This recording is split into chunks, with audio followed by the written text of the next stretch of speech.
Sejam todos muito bem-vindos, sejam todas muito bem-vindas, sejam todos muito bem-vindes.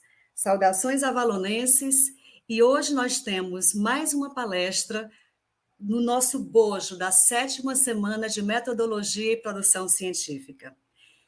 Autodescrevendo-me, eu sou uma mulher parda, tenho 50 anos, chamo-me Ilis Rabelo Câmara.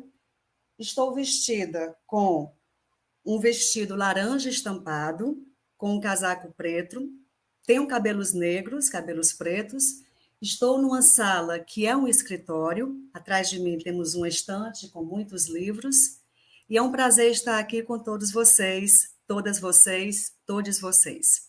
Estão comigo também, neste momento, conosco, com a equipe, o diretor técnico Edvander Pires, os nossos audiodescritores, os intérpretes de Libras, no caso, a Vanessa de Assis e a Mary Cuba, duas intérpretes que estão conosco hoje. Social Media é feita pela equipe de estagiárias de biblioteconomia da BCH e a supervisão de live streaming é com a Camila Moraes e com o Abraão Levi. Vamos então iniciando mais uma palestra na 7ª edição da Semana de Metodologia e Produção Acadêmica.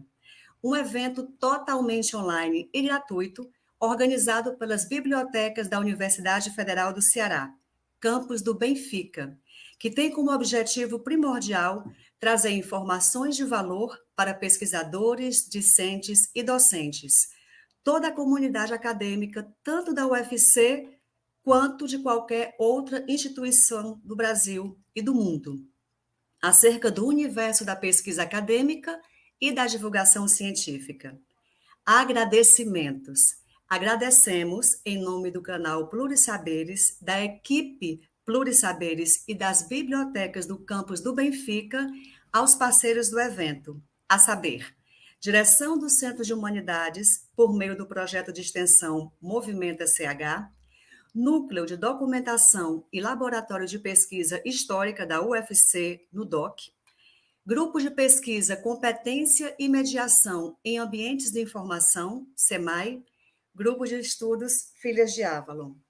Apoiadores do evento, Sindicato dos Trabalhadores das Universidades Federais do Estado do Ceará, Sintufce, com assinatura de gestão LUTE, Pró-Reitoria de Assuntos Estudantis, PRAE, Secretaria de Acessibilidade, UFC inclui, Coordenadoria de Comunicação e Marketing da UFC, CCM, Faculdade de Educação da UFC, FACED, aos promotores do evento, Biblioteca Universitária da UFC, Projeto de Extensão Plurissaberes, com realização da Pró-Reitoria de Extensão da Universidade Federal do Ceará, UFC PREX. Antes de começarmos de fato a nossa palestra de hoje, com um professor especialmente convidado do Egito, que está conosco, que, para nossa honra, aceitou o convite, nós temos 3 pedidos a fazer a você que está nos assistindo.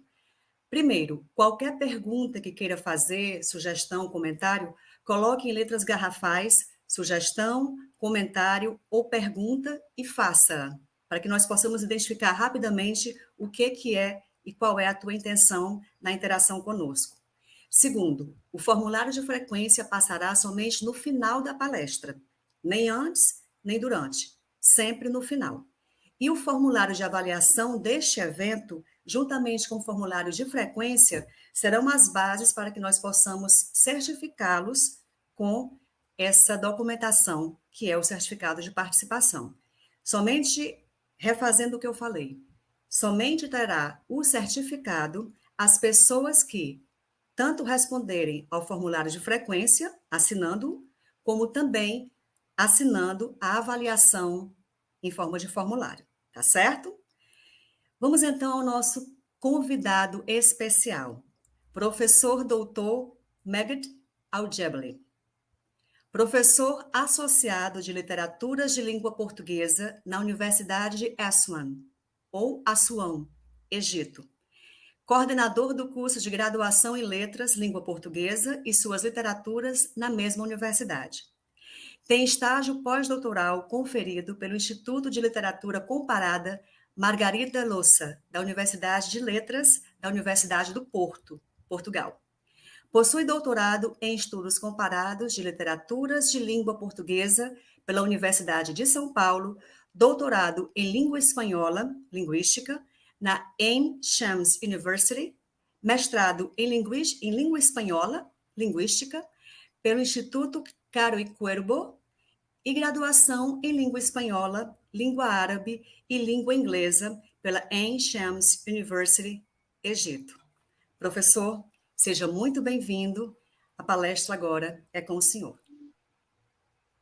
Primeiramente, quero agradecer toda a equipe e a professora Ilse Rabelo, e Evandro e Vanessa pela tradução.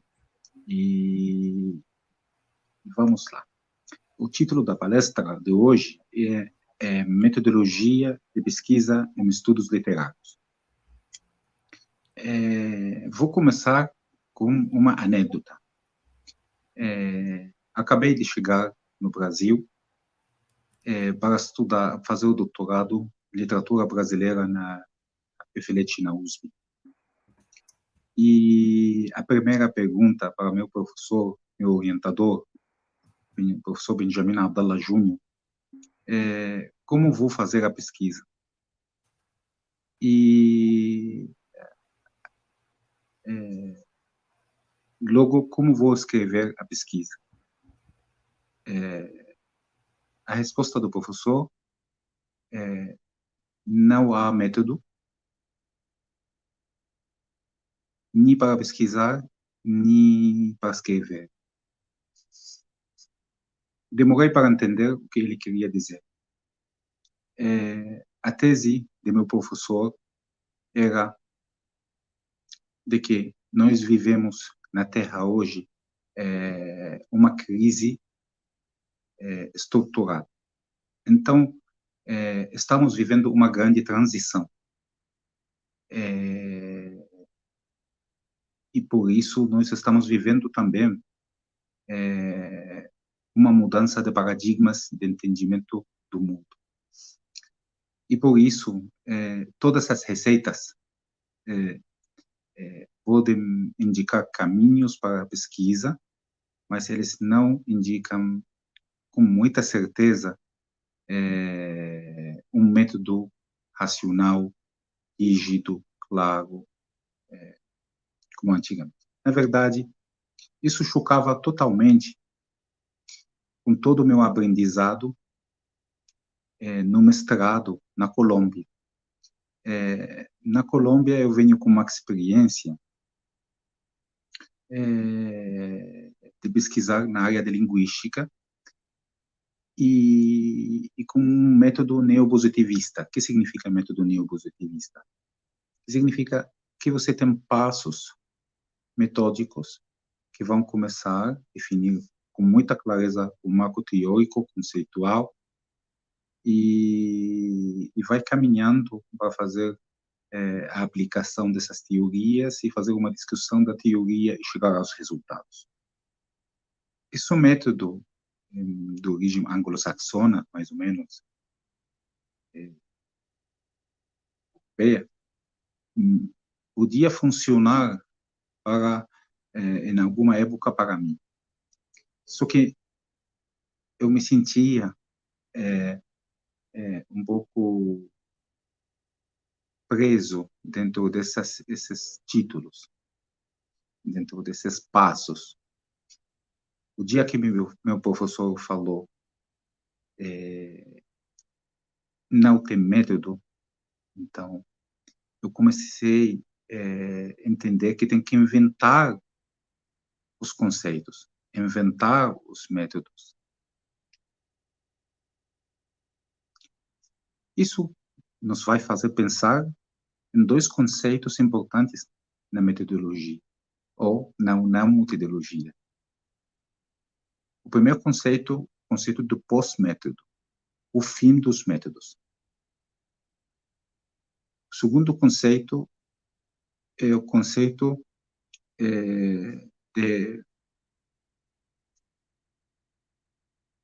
de reinvenção de métodos, na verdade. Essa reinvenção vai passar, na minha pesquisa, por vários enters, que vão, por sua parte, desdobrar em outros conceitos. Interculturalidade é cruzamento de culturas, entendendo aqui cultura como sinônimo de texto literário, entendendo texto literário como sinônimo, em termos de Edward Said, mundo, quer dizer, nós todo o tempo estamos lendo o mundo como pessoas que trabalham com a pesquisa literária. Então, intercultura, e com isso morreu para mim o conceito de cultura, porque toda cultura, na verdade, é a produção de misturas culturais. O segundo conceito que venho a desenvolver desde a Colômbia é a interdisciplinaridade. Hoje estamos vivendo a era no século XXI, o cruzamento de disciplinas e o cruzamento discursivo de várias ciências. Alguns conceitos, algumas ciências vão migrando para outras ciências. E isso vai nos levar a entender outro conceito importante, que é o paradigma da complexidade. O que significa paradigma da complexidade? Nós, hoje em dia, não vivemos o mundo da antigamente, onde também as fronteiras estavam claras. Hoje, não é mundo regido pela especialidade, como no século XX. Nós estamos vivendo um mundo regido por muitos dilemas, por muitos desafios, por muitos problemas. Por sua complexidade, exige essa interdisciplinaridade. É dizer, o problema vai chamar o método, e não ao contrário. Eu não vou pegar o método para impor sobre o meu objeto de estudo, não. Eu vou ir para meu tema de pesquisa, a partir da minha paixão, meu interesse por um tema, e esse interesse mesmo vai chamar e recriar os conceitos e os métodos.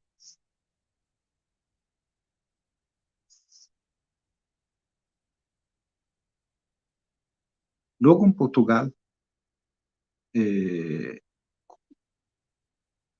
vou conhecer um sociólogo português que vai contribuir para a consolidação dessa forma de entender os problemas de pesquisa, que é o professor Boaventura Sousa de Santos.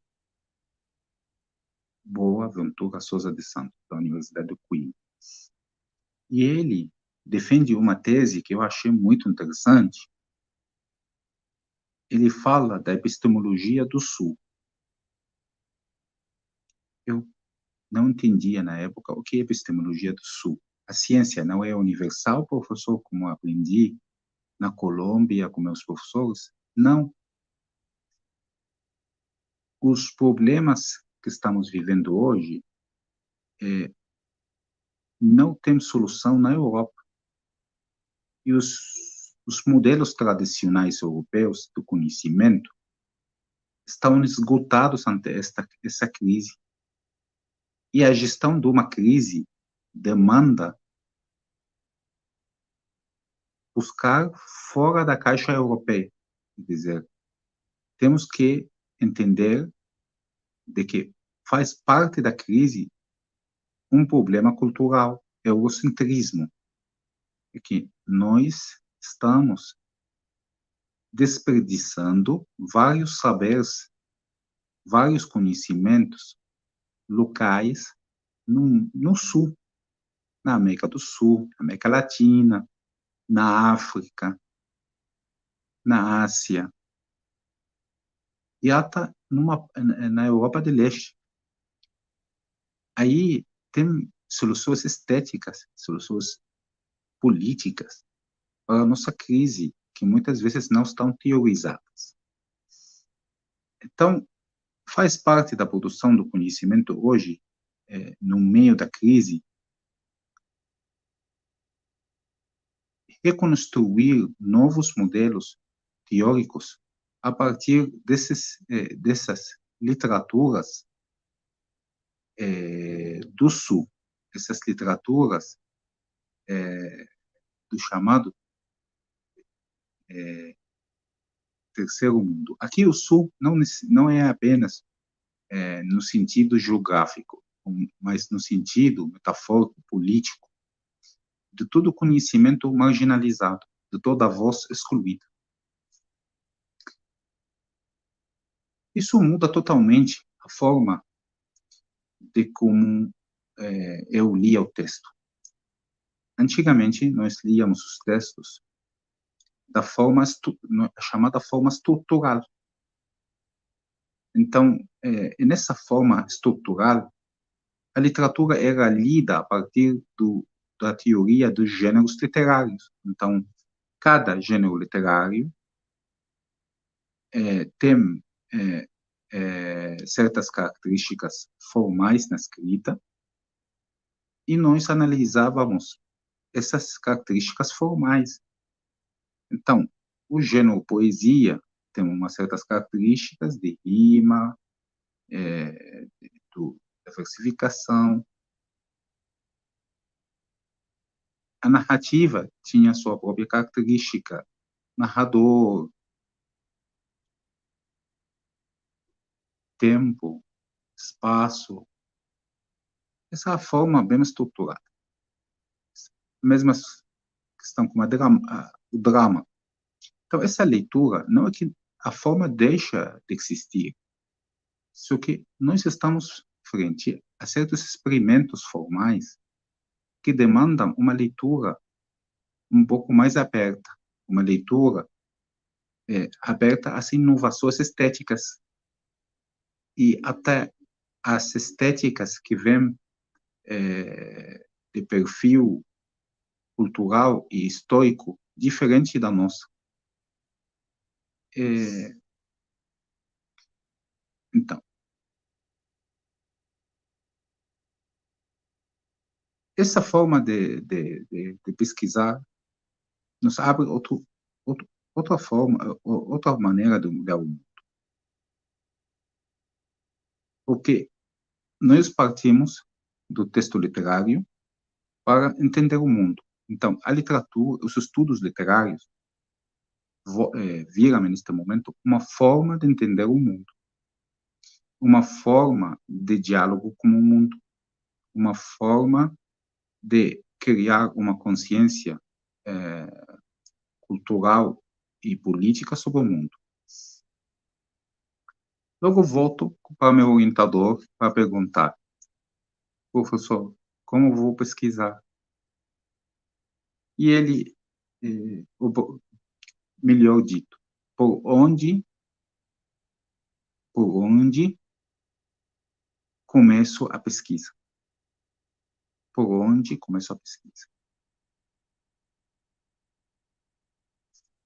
O ponto de partida sempre da leitura era sempre para meu professor a história. Estudava literaturas de língua portuguesa, quer dizer, literaturas de países falantes de língua portuguesa, Brasil, Portugal, Angola, Moçambique, Cabo Verde, Guiné-Bissau, São Tomé e Príncipe, e até alguns países da Ásia falantes de língua portuguesa, algumas partes da Ásia falantes de língua portuguesa, começamos a ler Timor-Leste, Goa. E eu, por onde começar? Sempre a história. Mas que história? A história não é a história tradicional, não é a história factual que nós estudávamos. ele me referia à nova história, e a nova história é um conceito criado por Jacques Le Goff, um grupo de historiadores franceses de 1900, dos anos 1930, que se criam seus ciclos ao redor da chamada a Escola dos Anais, e que defendia essa escola. Simplesmente, essa escola defende outra história diferente da história oficial. Outra história diferente da história das elites. A história dos povos, a história das manifestações culturais, e não apenas de políticos e de guerras. Isso abre o espaço para também a história da literatura, a história das artes, a história da alimentação, da culinária, a história da vestimenta, a história das mulheres, grupos sociais que não conseguiram escrever sua história no passado, ou cuja história sempre estava à margem da história oficial ou formal. Então, o ponto de partida é a memória. A memória. E que memória? A memória cultural. Outro conceito. Memória cultural. O que é memória cultural? A memória cultural é um conceito criado por um arqueólogo alemão e ele e sua esposa, chamados Assmann, que moravam aqui no sul do Egito. E eles se referiam à chamada uma memória coletiva, uma memória coletiva de um grupo de seres humanos. E ela tem uma forma de funcionamento bem particular. Essa memória é uma memória, primeiro, involuntária, e é uma memória herdada.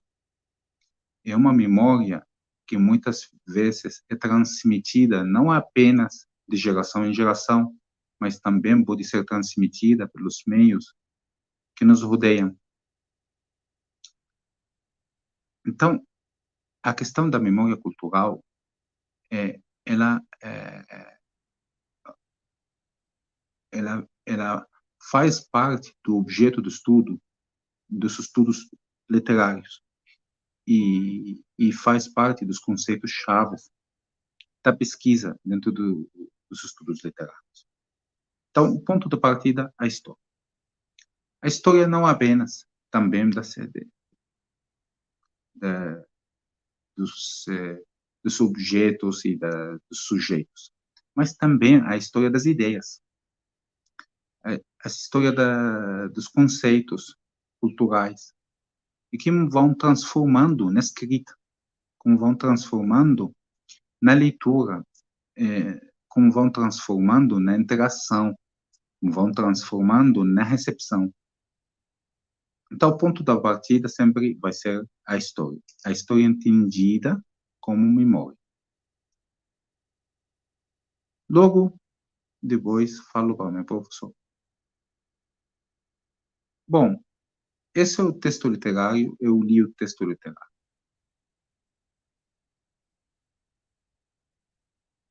Como vai ser a discussão das descobertas que vou achar no texto literário?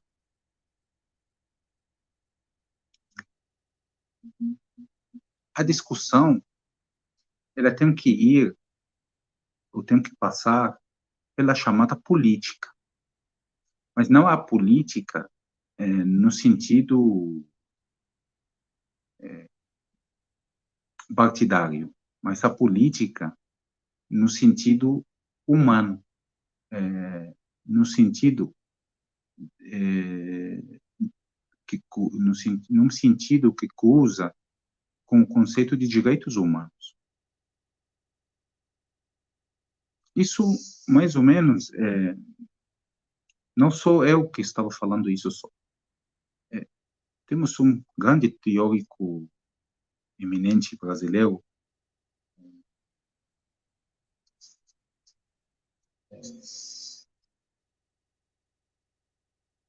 defendia a literatura como um direito humano. Silviano Santiago. E logo depois outros críticos literários vão defender a mesma ideia, a literatura como direito humano. Na verdade, isso abre o espaço também da literatura como uma arte de militância e uma arte de reflexão. Então, neste sentido, a literatura é uma arte de reflexão, então é uma arte de entender o ser humano. Então, aqui tem uma interdisciplinaridade com a psicologia, mas ela também é arte de militar, de militância. Então, ela tem um lado de sociologia. Então, aqui entra a sociologia da arte, o papel do escritor, o papel da obra literária, dentro do contexto cultural, dentro do campo cultural. E aqui temos vários autores, denominadamente Bourdieu, que explicam a literatura no seu campo editorial, no seu campo de recepção. Bom, logo depois eu escuto esse conceito da literatura como direito humano numa entrevista de Antônio Cândido, o grande crítico literário brasileiro. Então, a literatura, para mim, na pesquisa, vira uma forma de conhecer universos novos. Cada texto literário que eu lia passava por essas fases: a história, a leitura e a política.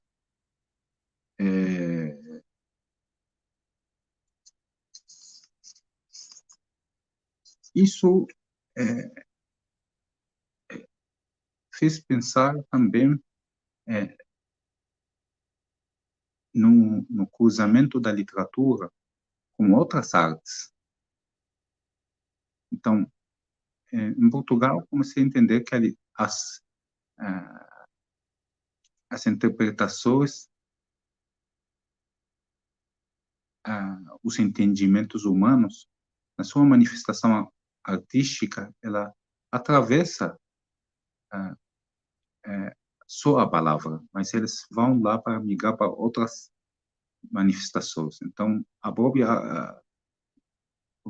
narrativa literária pode ser transformada numa peça teatral, pode ser transformada em uma pintura, pode ser transformada em filme. Então, a literatura também, nesse sentido político, ela vira uma forma de reflexão e discussão sobre seu papel na educação. É dizer, a literatura é uma forma de criar consciência não apenas estética, mas também política dentro da escola. A literatura é uma forma de criar consciência cultural. Isso vai além da política partidária. Aqui, nós estamos falando do campo das identidades e nas relações do ser humano com o outro. E aqui eu registro, nesta terceira fase, que é a fase política da pesquisa, sempre as três formas de interação dentro do campo literário entre as identidades diferentes. Meu professor, Benjamin Abdallah Júnior, falava de três formas. A primeira, duas identidades dentro da nossa pesquisa que estão conflituando, estão brigando. Uma não aceita a outra. Toma uma forma de polarização, a construção da estrutura, do entendimento na estrutura de recepção. A outra é que duas identidades coexistem. Esse é chamado, em alguns países, como duas formas tolerância, duas formas que uma está justaposta ao lado da outra. No texto literário, nós falamos muito da justaposição, para evocar a coexistência de certas identidades. Então, isso é a segunda forma.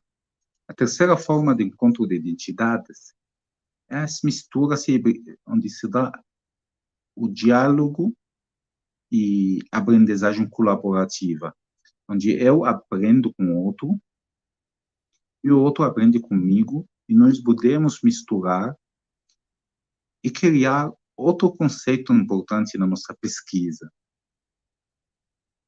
que Silviano Santiago explica muito bem em um texto que recomendo muito para vocês lerem, chamado O Interlugar no Discurso Latino-Americano. O interlugar aqui é diferente daquele interlugar do chamado crítico literário americano de origem indiana, Homi Bhabha. Ele fala, Homi Bhabha, do interlugar de um terceiro espaço, um terceiro lugar, onde duas identidades coexistem, mas não se misturam. Silviano fala de outra forma. Ele fala que na América Latina se dá um interlugar onde se dão certas misturas culturais para criar uma identidade terceira, misturada, híbrida, que ele chama interlugar no discurso latino-americano.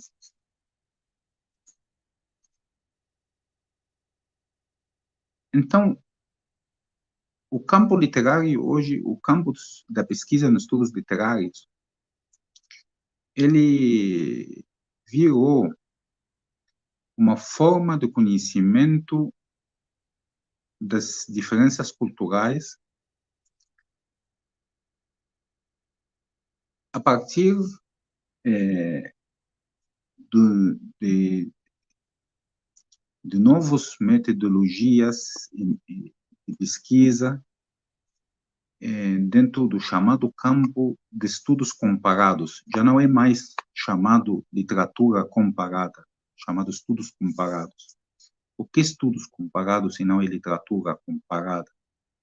Estudos comparados porque se remete ao cruzamento de vários tipos de estudo que evoca o interesse por algum problema cultural estético. Então, o estudo da pintura, o estudo da música, o estudo da história, o estudo da psicologia, cruzado com o texto literário.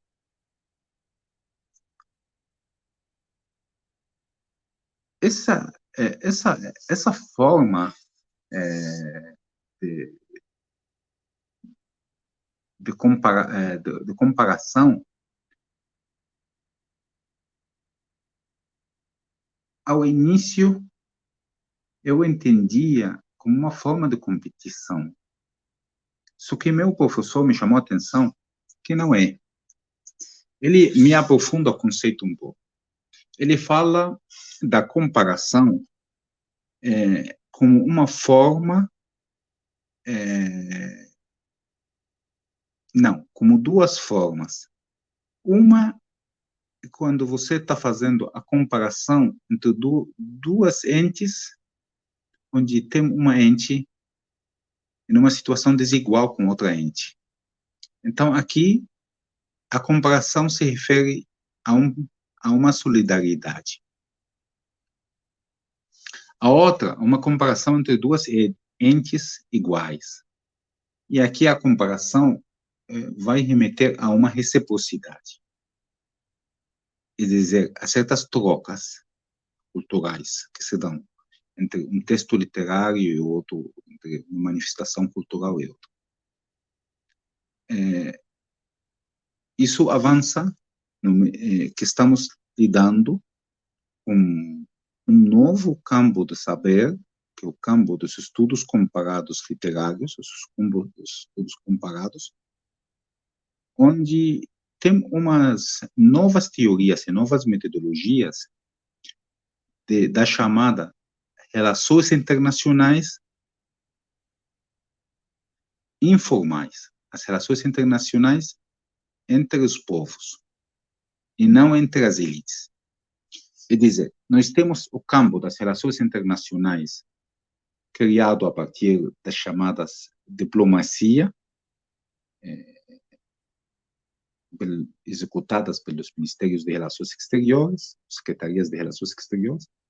Nós temos outras formas de intercâmbios informais, que são os diálogos entre os povos a partir da literatura, da arte e da cultura.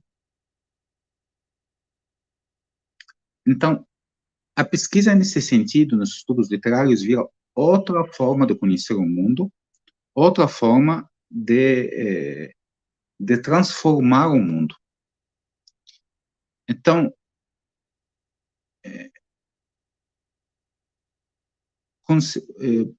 muitos conceitos a partir da história do Brasil viram podem ser universais, mas não aqueles conceitos universais no sentido, porque o que eu percebia na pesquisa nos estudos literários, só vira universal aquilo que é europeu. E não apenas tudo que serve para entender a realidade humana. Então, muitos textos literários brasileiros do século XIX, do século XX, até do século XXI, me ajudam a entender muitas questões da realidade humana no Egito, por exemplo, do que um texto produzido na Europa ou na Inglaterra.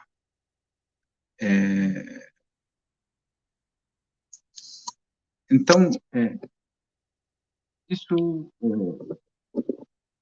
me faz pensar de que cada vez mais vai ampliando este campo, criar temas ou temáticas que são importantes para nossos momentos.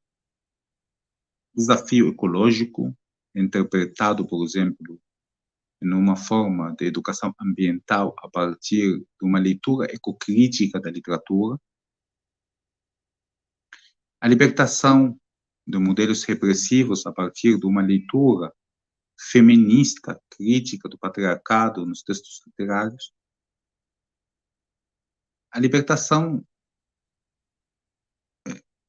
vira um alvo na própria pesquisa. Quer dizer, pesquisar aqui é um sinônimo quase de libertar. Você pesquisar nos estudos literários é encontrar todos os dias com o novo, com as formas que você já conhece.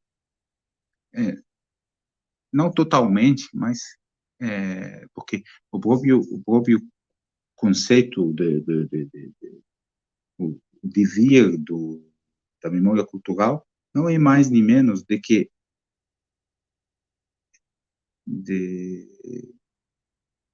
uma continuidade em certos aspectos, mas é um rompimento com outros aspectos literários. E isso que nós vemos no campo da história da literatura.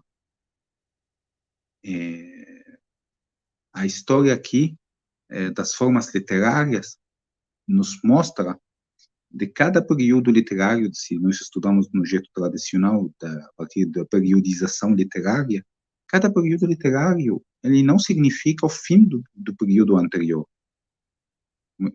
Muitas vezes tem as velhas formas continuam e coexistem com as novas formas e podem misturar e criar terceiras formas.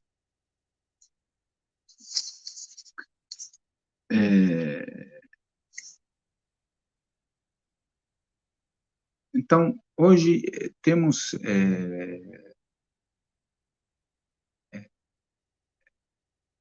se nós entendemos a literatura como forma de libertar, então a literatura também é uma forma de construir identidades, ou recriar identidades. Nós vivemos hoje uma crise que fragmenta o ser humano, especialmente nas periferias.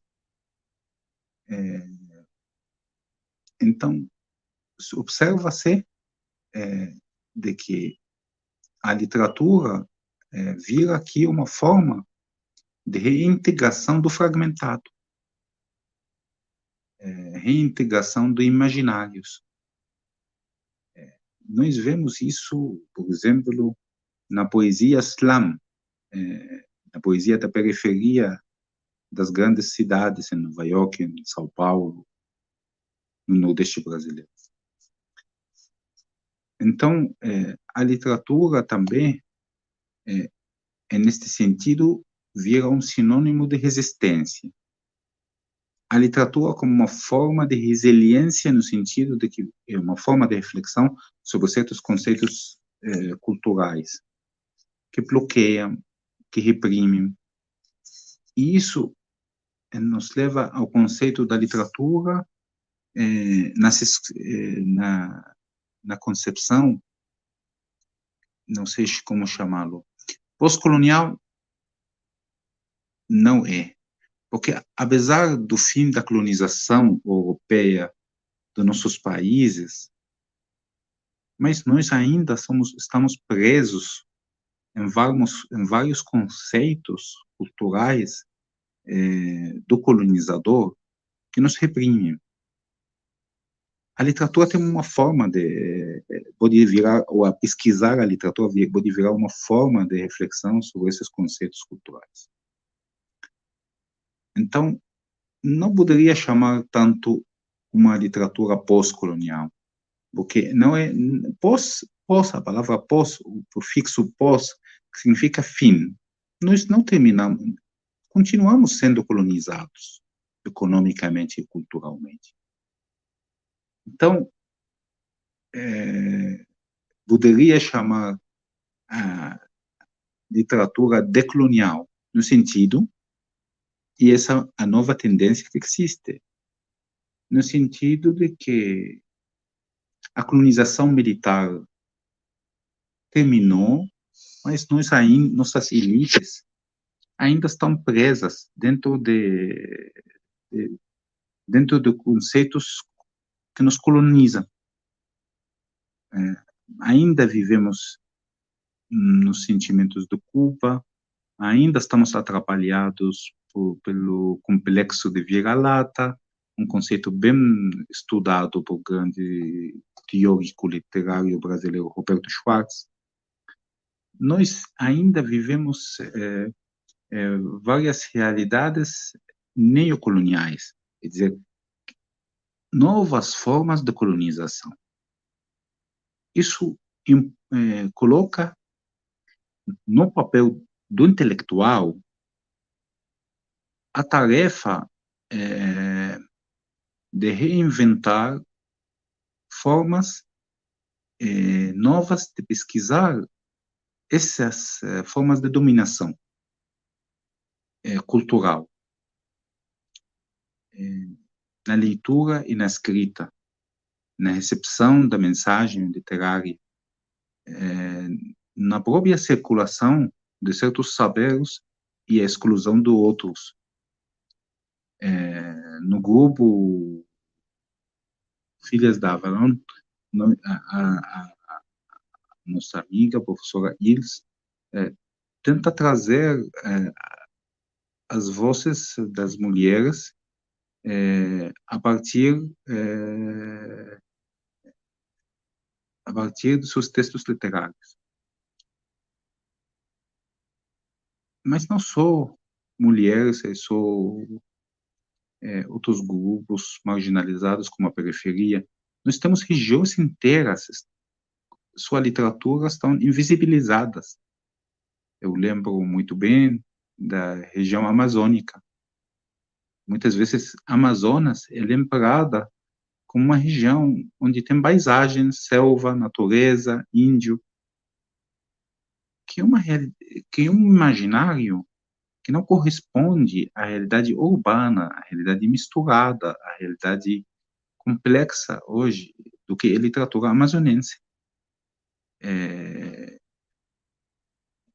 Então, estamos presos ainda nesses imaginários que, na verdade, são imaginários que nos deixou o colonizador. E pode ser que, a pesquisar a literatura, nos ajuda a refletir sobre esses conceitos e propor umas formas novas de aprender e de ensinar para libertar. Agradeço a audiência e deixo o tema aberto para vocês, porque não é um tema fechado, um tema aberto. Pesquisar aqui envolve várias formas de pesquisar. Vocês têm a grande tarefa de criar novos paradigmas, novos modelos de pesquisa a partir dos nossos saberes locais. É uma grande tarefa, difícil para nossos países, especialmente países do Sul, países do terceiro mundo, como Egito e Brasil, onde a forma de entendimento local precisa de grande diálogo com uma forma de entendimento global. O intelectual precisa criar esse diálogo entre as periferias e grandes centros. E como uma forma de diálogo, criação de paz real, uma paz entre os povos e não apenas entre as elites. Muito obrigado. Agradeço a vocês pelo convite. E estou aberto a qualquer dúvida, qualquer pergunta. Estou no Facebook, estou com uma amiga aí. Gratidão, professor. Excelente fala, excelente palestra. Gratidão. Em nome de todos nós que fazemos a 7ª semana de metodologia e produção científica, Canal Plurisaberes, UFC. Muito obrigada. Coloco, então, a nossa disponibilidade para responder as perguntas, para o senhor poder responder as perguntas que surgirem. Peço ao nosso querido Advander Pires que coloque para nós, se houver alguma pergunta que esteja no chat, que coloque para nós aqui, para que nós possamos passar para o professor. E, desde já, professor, eu achei muito interessante as colocações que o senhor fez com relação a alguns nomes que foram citados, né? Como, por exemplo, Silviano Santiago, Boaventura Souza Santos e outros também. E aí eu pergunto para o senhor, eu sei que é muito complicado a questão de estudar literatura, eu digo porque também somos todos aqui, de alguma forma, estudiosos da literatura de nossas áreas, né? Mas a literatura como a conhecemos, a literatura formal. Sabemos o quão difícil é pesquisá-la em nosso país. E eu pergunto ao senhor, que tem uma realidade tripla. O senhor trabalha entre o Brasil, Egito e Portugal. Qual que é a grande dificuldade para o senhor nessa tarefa, né, de estudar literatura, de pesquisar literatura, já que a nossa palestra de hoje é metodologia da pesquisa em estudos literários. Como é que é para o senhor, para a sua equipe, para os seus alunos, orientandos, como é que é esta dificuldade? Até que ponto? Professora Iris, ele caiu aqui para mim, estou tentando contato, Não tem ok? problema. Ok. Enquanto isso, eu peço às pessoas que tenham alguma dúvida, alguma sugestão a fazer, ou, de repente, algum comentário a ser tecido para enriquecer mais a nossa palestra, para enriquecer mais o nosso momento, criar laços aqui. Quem quiser pode colocar, que a gente vai pensar a informação e trazer aqui para o professor. Lembrando também que estamos lançando para vocês o formulário tanto de frequência como de avaliação. Lembrando aos senhores e senhoras, senhoritos e senhoritas, que somente terá frequência ligada à questão da avaliação, e claro, isso aí repercutindo nos certificados, quem ficar até o final. Ficar até o final, assina a frequência e faz os comentários devidos no formulário de avaliação. Somente assim as senhoras e senhores terão direito ao certificado, tá bom? Como a gente combinou no começo. Professor, o senhor não teve como manter-se porque houve uma queda de internet. Não tem problema nenhum. Eu vou fazer pergunta para o senhor. Sabemos o quão difícil é trabalhar literatura. O senhor sabe que é um tema que, em muitos aspectos, é espinhoso, porque trata também do social, do econômico, né? O senhor citou duas pessoas que são da minha mais alta estima, que são Boaventura Souza Santos e Silviano Santiago, dentre tantos. E eu pergunto para o senhor, qual a sua maior dificuldade como pesquisador de literatura, na literatura, entre três países, entre o Egito, Brasil e Portugal, que é esse perímetro que o senhor orbita, não é? O senhor trabalha nesses três locais. Quais são, então, as suas maiores dificuldades como pesquisador, como investigador de literatura?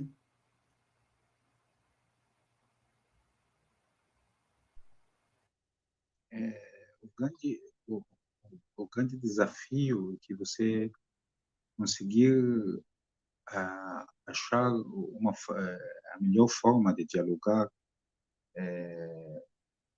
muitas vezes conceitos tão distantes, e apresentar eles de um jeito delicado para as três culturas, para várias culturas. Como poder fazer, porque nós que trabalhamos, um dos maiores problemas para o estudioso da literatura é que ele muitas vezes trabalha com o não. Então, os temas que ninguém concorda, ninguém aceita, os temas polêmicos, ele entra com muita coragem e armado com a palavra, para poder delicadamente tocar muitas vezes feridas literárias, tocar dores, tocar alegrias. A literatura também não é apenas um campo, pesquisar a literatura, o pesquisar muitas vezes não é um ato racional frio. Então, ele muitas vezes é um ato misturado com paixão, com decepção, com tristezas. Nós que lidamos com seres humanos, muitas vezes também, não é fácil, que você todo tempo pode, como poder ter o acesso, às vezes o acesso dentro do campo da pesquisa, é, não apenas ter o texto literário na sua mão, mas conseguir ter o acesso significa conseguir ter a alma deste texto e conseguir ler ele e deixar o texto fluir, um rio para você. Fazer isso muitas vezes exige, muitas vezes, especialmente quando não é sua língua nativa, demanda de você muitas vezes certa imersão,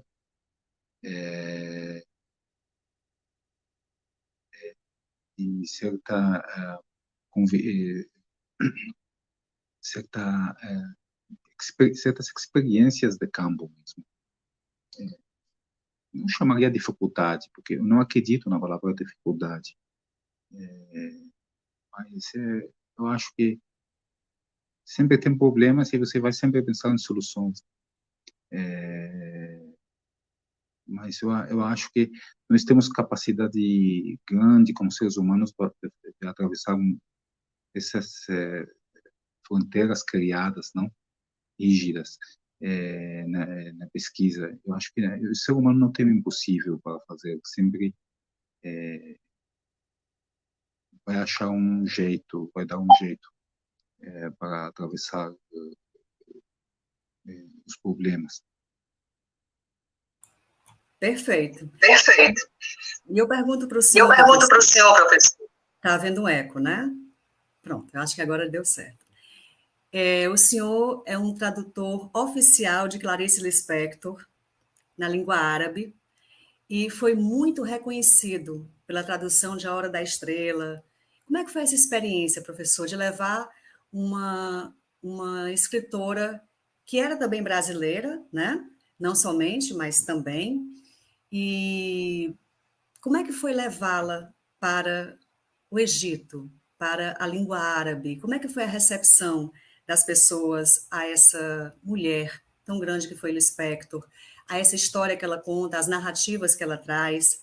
Como é que foi a experiência sua, levando esta mensagem de Lispector para o Egito e para o mundo, na língua árabe? No caso, como é que foi a tradução dessa obra?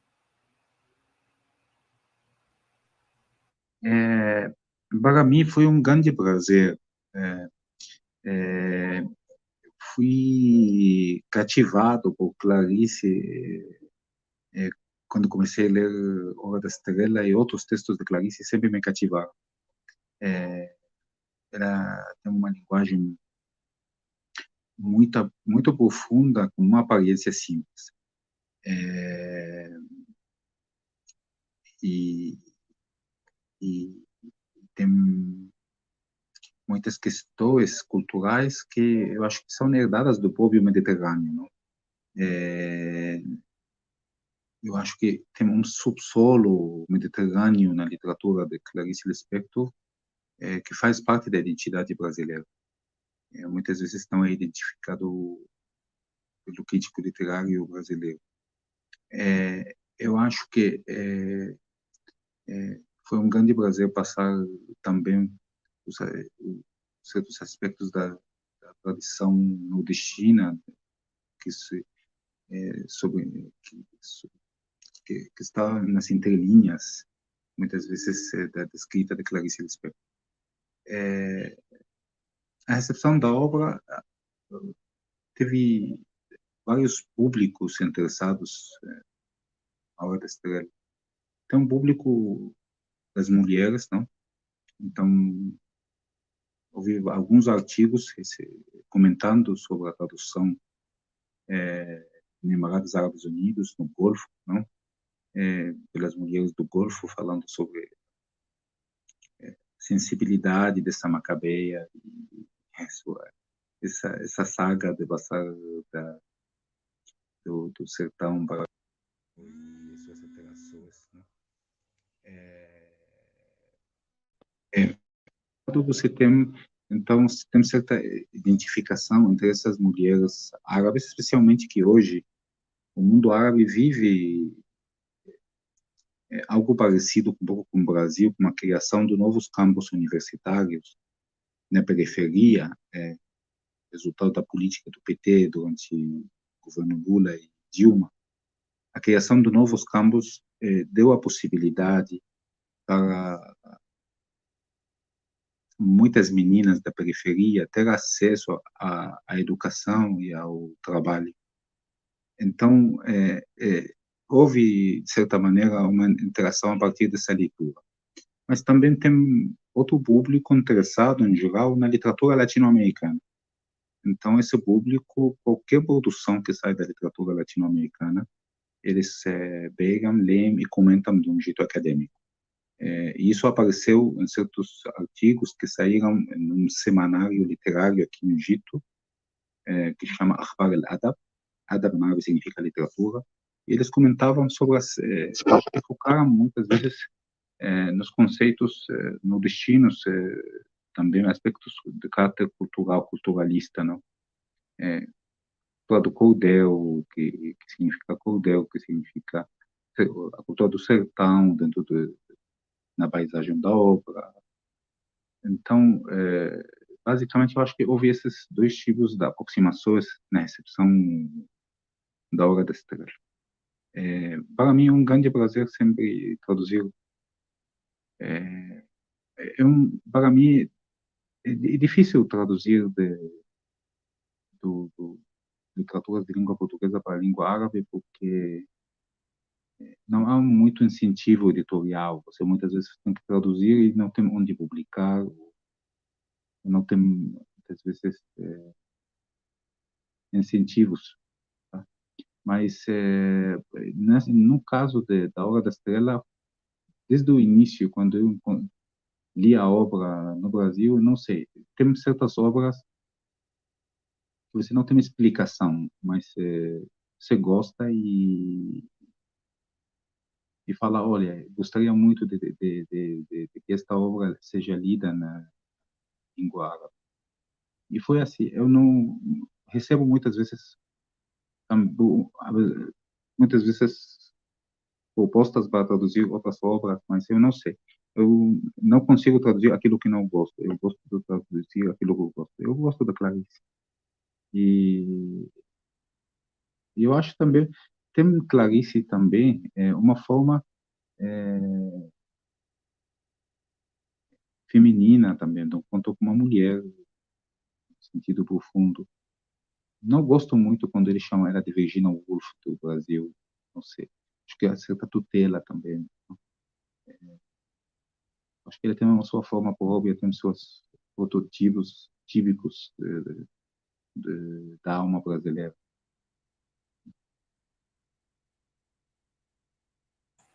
Perfeito, professor. Muito obrigada. Temos aqui uma pergunta para o senhor. O senhor acha muito difícil, nesse meio de estudo, principalmente quando vai traduzir uma obra, passar o que de fato o autor está querendo dizer?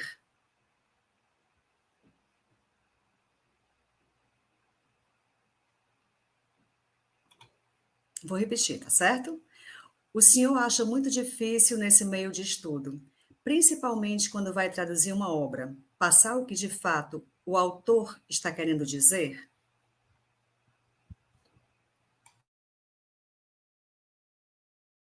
Conflito, não? Porque, sabe uma coisa, isso, Clarice tem muitas vezes frases que eu chamaria frases truncadas. Quando você vai traduzir a língua árabe, em português é cabível parar e colocar o ponto, e o brasileiro vai entender o resto. Muitas vezes, na formulação em língua árabe, você precisa explicitar aquilo que é sobreentendido. Tem certas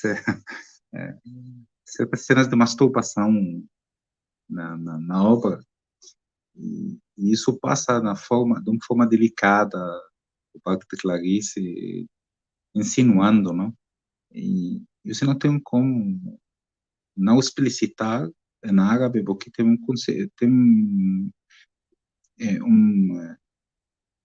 uma pragmática na recepção cultural brasileira. Então, eu acho que se você não explicita nessas situações, então você vive todo o tempo por um lado, você quer manter o estilo do autor.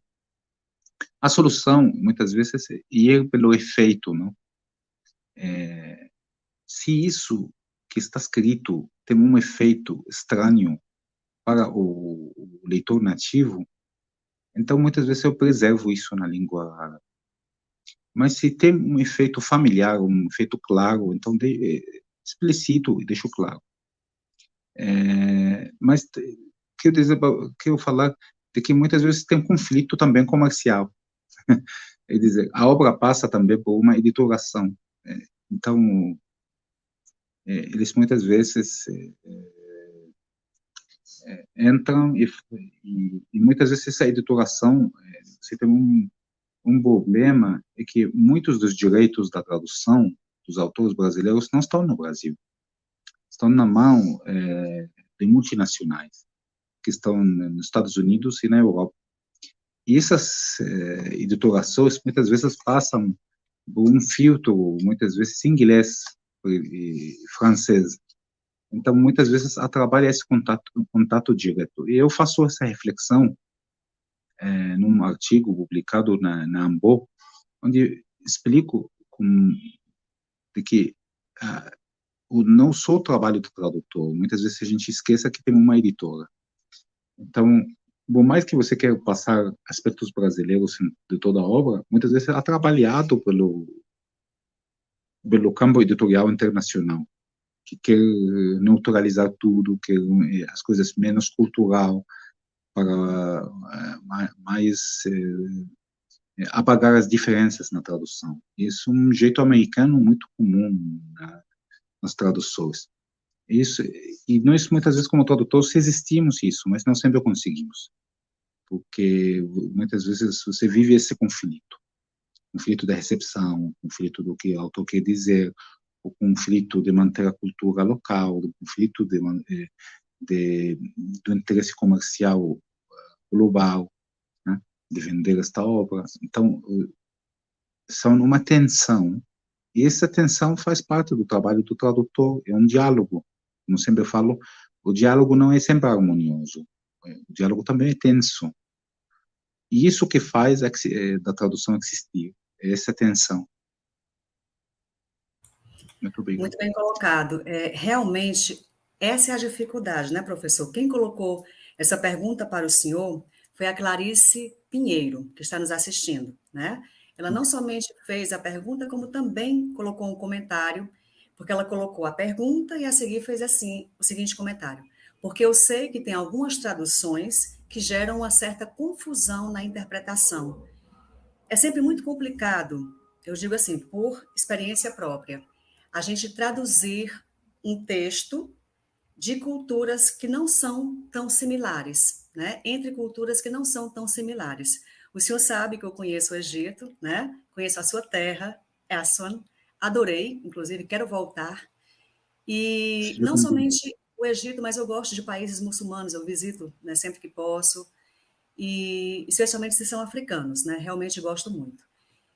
O que acontece, professor? Eu vejo realmente uma certa dificuldade no papel da mulher, né, em todos os âmbitos possíveis de se tratar quando se fala em tradução.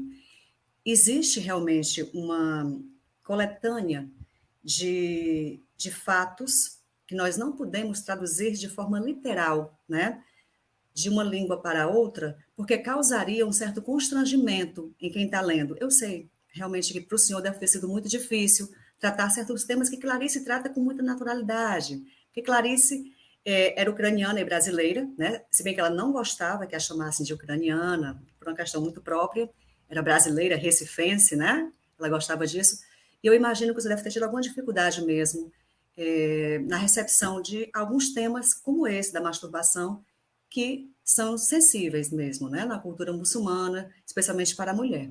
Mas isso fez com muito respeito, tanto que foi muito respaldada, a tradução é respaldada, o senhor é bastante reconhecido aqui no Brasil por essa tradução feita na língua árabe. Então, parabéns pela tradução.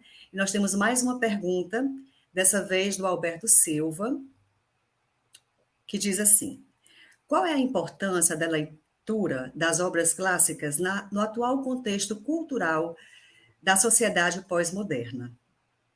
Alberto Silva é um filho de Avalon. Pergunta qual é a importância da leitura das obras clássicas no atual contexto cultural da sociedade pós-moderna. Sabe, o nome é... Alberto. Alberto.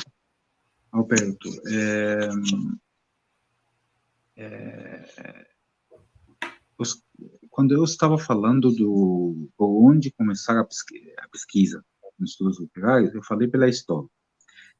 E a história é entendida como a minha memória.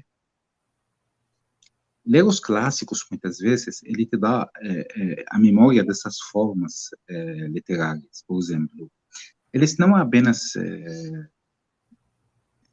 uma questão do passado morto. Não, esses clássicos sobrevivem dentro de nós. Te dou um exemplo.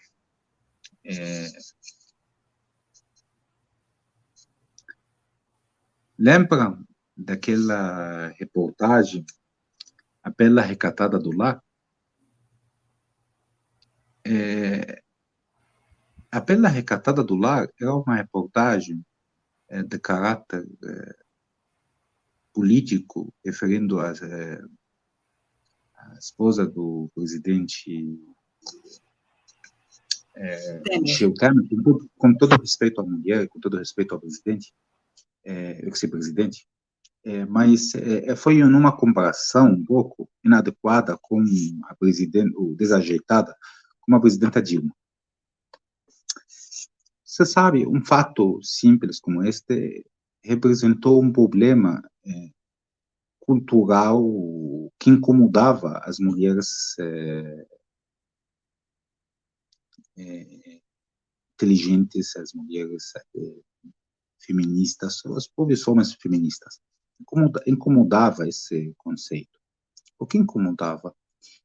E eu precisava, para entender isso, ir para ler o Primo Basílio, um clássico, para encontrar os mesmos adjetivos para uma personagem literária, Luísa, bela, recatada do lar. E então essa elite liberal que estão governando o Brasil estão lendo esses clássicos na sua educação na escola. Esses clássicos formam as ideologias que nos dominam. Muitas vezes esses clássicos essa dominação não é uma questão consciente. Muitas vezes esses clássicos são inconscientes. Qualquer ideologia é inconsciente. Ela não opera na consciência, ela opera na inconsciente. Então esse é o imaginário que reprime a atuação do corpo da mulher no espaço público. Ele é criado num clássico. Então, os clássicos nos dão ferramentas para poder fazer crítica a questões que sobrevivem na nossa memória cultural na atualidade. Ou resgatar certas questões também da nossa memória cultural. Entender de onde vem. Então, os clássicos são muito importantes para entender nossa memória. Nossa memória é inconsciente, porque a memória é inconsciente, é involuntária. Essa memória cultural sobrevive na gente, para poder entender de onde surge as figuras que nós temos na vida pública hoje. Eles não surgem do nada, antes eram imaginários desses clássicos. Realmente, né, professor? É algo assim ancestral, né? Totalmente ancestral. Concorda comigo? Sim, sim. Aí, tem um comentário da Santinha Paixão, até corroborando o que a gente está falando aqui.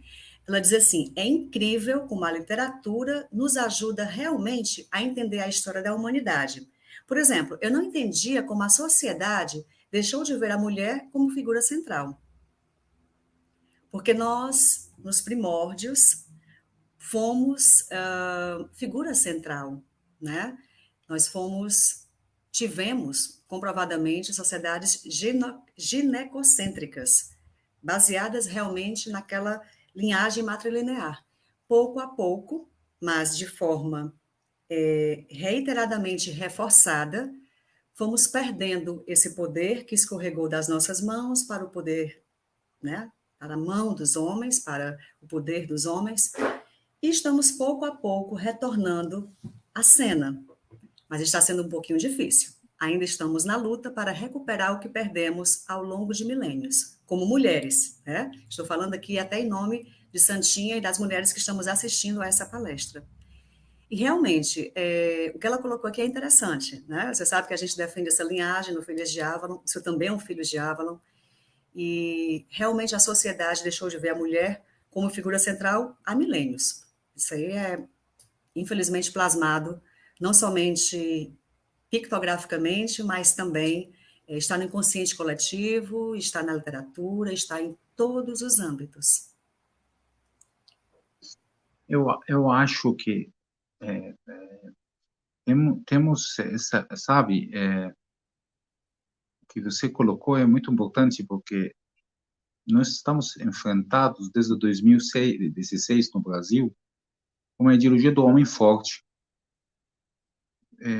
E, na verdade, a centralidade da luta feminista, do feminismo literário, feminismo político, ele faz parte da libertação desses modelos dos homens fortes, que prejudica muito o espaço público, provoca uma morte frente à vida, não?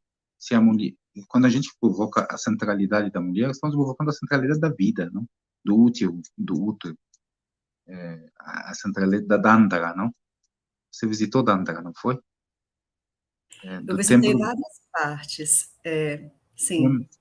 temos o templo do Dandara. Eu gosto muito de citar esse templo, porque é o templo mais feminino que vi na minha vida. É um templo onde mostra como você falou, a figura feminina era centro da vida. Logo depois, quando veio o conceito da guerra, o conceito da morte, o homem forte, o sentido das milícias. Então, eu acho que faz parte de recuperar a vida, recuperar essas leituras das mulheres como uma figura central. Eu acho que, se estamos falando de resistência, eu acho que isso faz parte de um tema muito importante na agenda da luta contra esses modelos novos no campo político, no campo cultural, fundamentalistas, não hegemônicos. Esse fundamentalismo mesmo, né, surge a partir também de um conceito do homem forte, né? Não é por coincidência que surgem nas três religiões monoteístas, não? Abrahâmicas, que vêm de uma figura onde os pais ocupam um papel muito mais importante que as mulheres. São sociedades patriarcais. Então,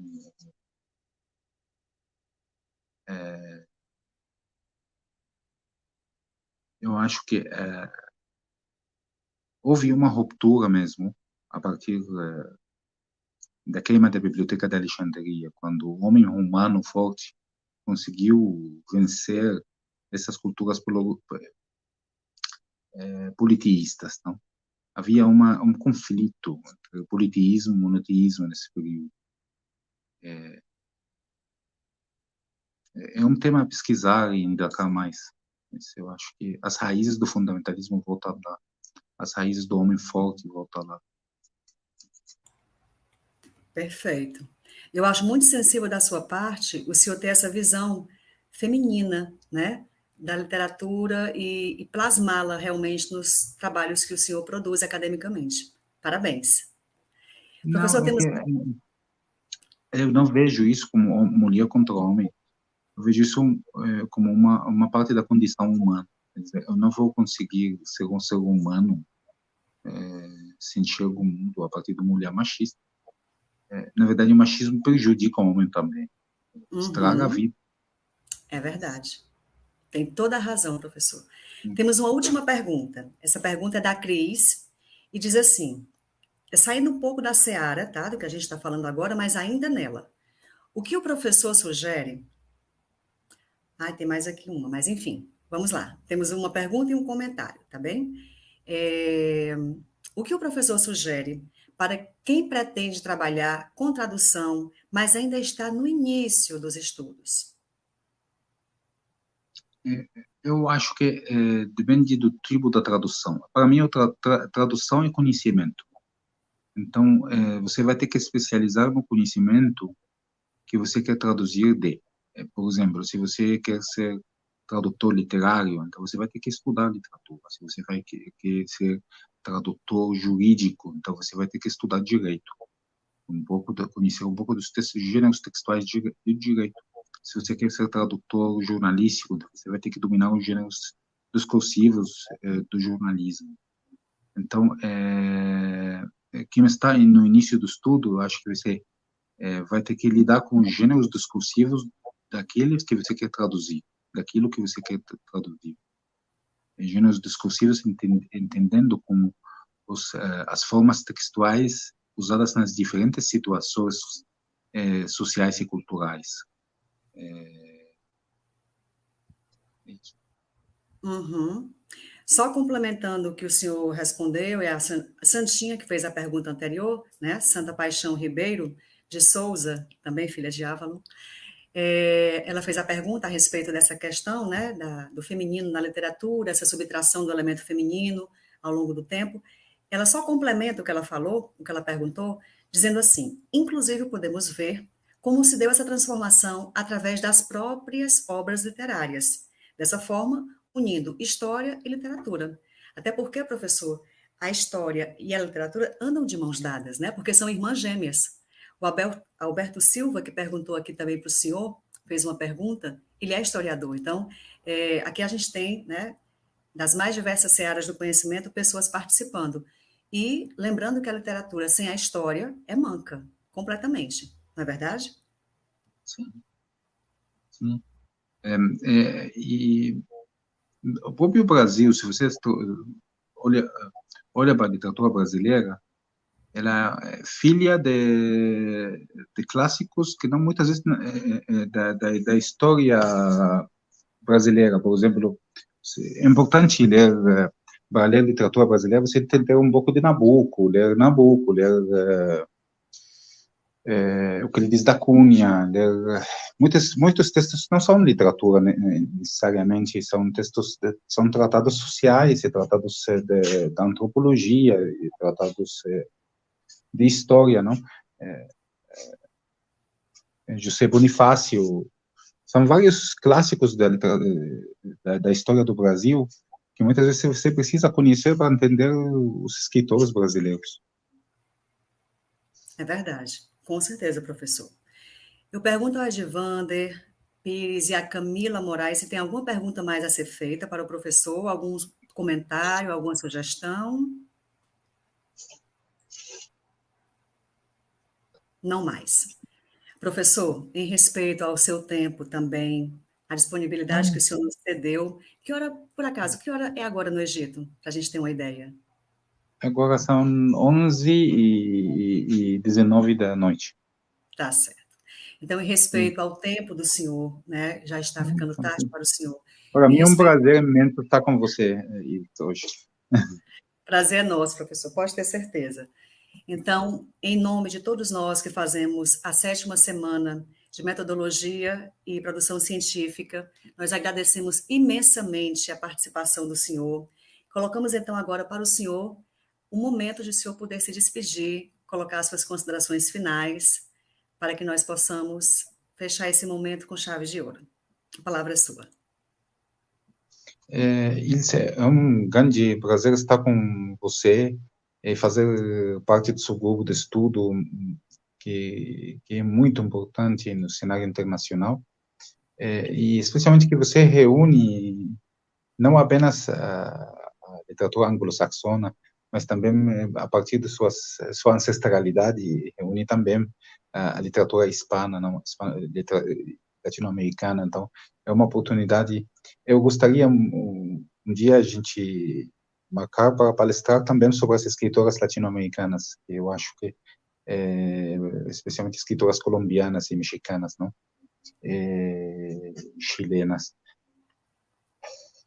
Tem muito para contribuir para nós. Eu acho que tem um grande movimento literário hoje em dia na América Latina, de feminista e feminina, não? Que eu acho que tem suas próprias literaturas, suas próprias bagagens, diferente um pouco do feminismo americano e estadunidense. Então, nós podemos dar uma continuidade a partir da nossa fala hoje para mais parcerias e mais cooperação. E aproveito para convidar todos os que participaram hoje para visitar nós no Egito com a professora Ius, né, e passear para conhecer as pirâmides, as culturas antigas, não? E aqui o Departamento de Língua Portuguesa um espaço aberto para que vocês consigam divulgar sua língua, sua cultura brasileira, interagir, dialogar. Sejam bem-vindos. Muito obrigado. Muito obrigada, professor. Para mim será um prazer sempre fazer essa comutação, né? Essa troca de saberes com o senhor, com a comunidade árabe, com a literatura árabe, com a cultura árabe. Estamos aqui para colaborar entre nós e sempre que precisar de nós, sempre que precisar do Filhas de Avalon e do Plurisaberes, da nossa equipe como um todo, nós estamos aqui para ajudá-lo, para colaborar e para participar com o senhor de tudo que for necessário, urgente e preciso, tá? Como diz o Muito nosso obrigado. querido Oswaldo Montenegro. Muito Muitíssimo obrigado, muito obrigado. gratidão, professor. Então, eu acho que não tem mais perguntas, não é, Givander? Não tem mais. Muito obrigado. Não tem mais. Perfeito. Professor, muitíssimo obrigada pela solicitude, pela disponibilidade, pelo tempo que o senhor dedicou para nós, pela palestra riquíssima.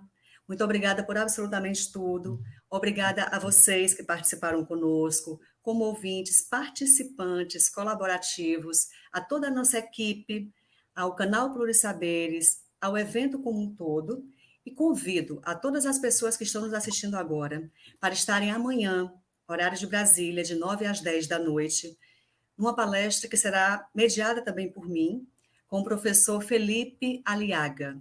O professor Felipe é um querido amigo, um conhecido queridíssimo conhecido meu, amigo de uma longa data. Conheci na Universidade de Santiago de Compostela e, coincidentemente, ele estará nesta edição da Semana de Metodologia e Produção Científica.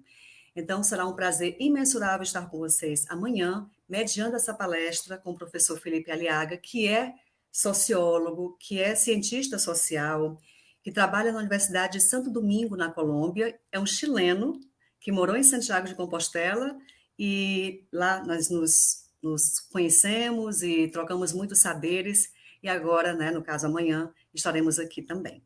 Professor, muitíssimo obrigada. Obrigada a todos, todas e todes. Muito obrigada à querida Luciana Bessa, que me cedeu o espaço de sua casa, o seu escritório particular para a transmissão desta live, desta palestra, porque eu não estou em Fortaleza, estou a 10 horas de Fortaleza, na cidade do Crato.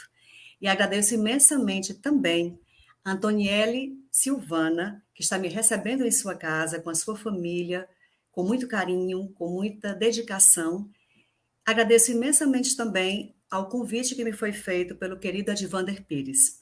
A todas, todos e todes, as nossas amadíssimas estagiárias da Biblioteca da UFC, Biblioteca de Ciências Humanas da UFC, e também Vanessa de Assis e Mary Cuba, que estiveram conosco aqui fazendo a tradução de Libras. A todas, todos e todes, o meu muito obrigada. Até a próxima oportunidade. Estejam todos bem. Até a próxima. Até a próxima.